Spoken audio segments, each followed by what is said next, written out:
How to take a 360 photo on iPhone.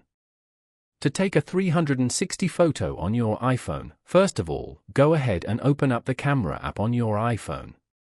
Then, you will see the camera screen on your iPhone. You will see many camera options on the bottom panel.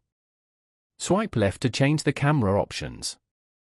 Keep swiping left until you reach the panorama option on your camera. Once you're here, move your iPhone continuously when taking a panorama shot. While taking the panorama, make sure that you keep the arrow on the center line and be very stable while moving your phone. If the camera is not steady enough, the panorama will be stopped automatically. Once you have successfully moved the camera across the line, a 360 photo will be saved in your gallery.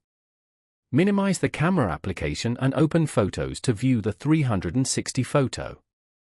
By following these simple steps, you can easily take a 360 photo on an iPhone.